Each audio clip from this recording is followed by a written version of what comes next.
Hello, Wasteland. Yeah, it's been a while since you've heard that, isn't it? Now, I know you're probably thinking, you're looking at this, you're going, oh, is it the next part of the How to Build a House series? No, that's still in development right now. This is more of a catch up to sort of talk about what's been going on this end, namely lots of Warhammer models. I finally got my hands on some Mark III Iron Armor Space Marines, and not just one box, but three boxes. Christmas, my friends just said, well, what do you want for Christmas? And I just asked each one, some, Mark III unarmed Space Marines. Except for one guy, my friend Seb, I asked him for the Primaris Tech Marine because he's clearly meant to be a warp smith. Like the gigantic skull face. Oh my goodness, it's just asking to be turned into an Iron Warrior Warpsmith, so but of course. But I threw some extra bits on there, like the old Tech Marine metal arm at the back. I think that's pretty cool. You gotta have those retro throwbacks on your models. It makes them look good.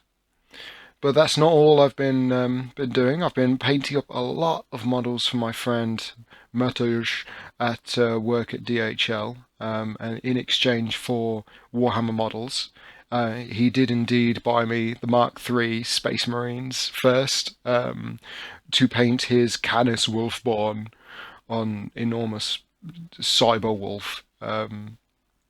Which was my first attempt at painting a space wolf in ever. It's been a long time since I've painted loyalists, let alone space wolves. And then, of course, what's the next thing I'm going to paint? Well, he gave me a Predator tank, which, I've been working on getting it there, in exchange for painting his Logan Grimnar on Storm Rider, which is a model. Let's just leave it at that. I'm still working on it. It's not quite there yet, but I am still working on it. Logan Grimnar on foot, I think, looks fantastic. I love the pose and the giant axe and all that. But yeah, Storm Rider is Marmite, definitely.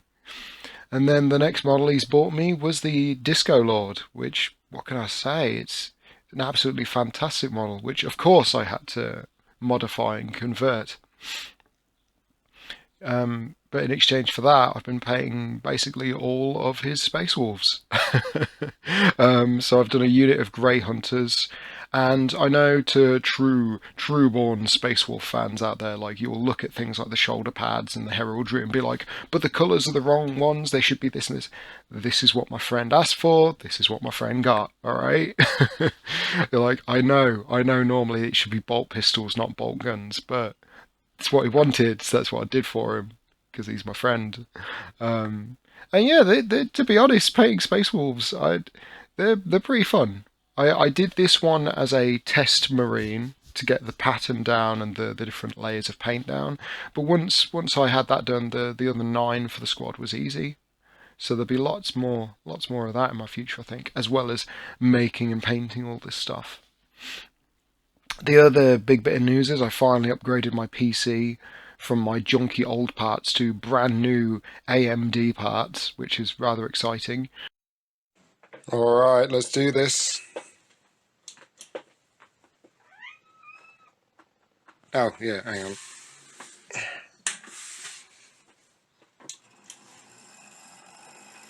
Eee, that's a sound. Alright, bro, where's that sound coming from? It's this. It's that. Where can I put you that's not in harm's way? Is that good? Alright, sick. On the screen, it's working. Down here, it's working. And I think a big part of it for me is discovering that because it's, reinstalling all these old programs that I'm so used to. There have been changes over the last year or so, like DaVinci Resolve that I use for editing all my videos just looks completely different now to how I'm used to seeing it. Everything's in a different place, all of the icon symbols have changed, and it's like, oh great, what's this big headache for me to figure out then? But it's the same for Bandicam, it's the same for 3D modeling programs like Blender, like they change on a relatively regular basis. GIMP Studio looks completely different now, so it's like, oh, Pete, well, I gotta try and like relearn this stuff, which is a hoot, as I'm sure you can imagine. Yeah, I don't know. It's been a long year. Like if 2020 was like the drunken bar fight, going into 2021 is like the hangover you would have at the end of that. So there's been lots of projects and lots of running from A to B and sorting things out. But I am still here. I am still doing things. Car of the month. Car of the month. Sorry. The monthly car giveaway on Patreon. That will still continue. I'll be doing the next one probably next week. So that would be the 16th. Yeah. Alright, so today is what is today? No, that's not no. Well, I know it's 2:30 anyway. We're at the COVID vaccination centre. I think it's probably like March 6th or something today. It doesn't really matter.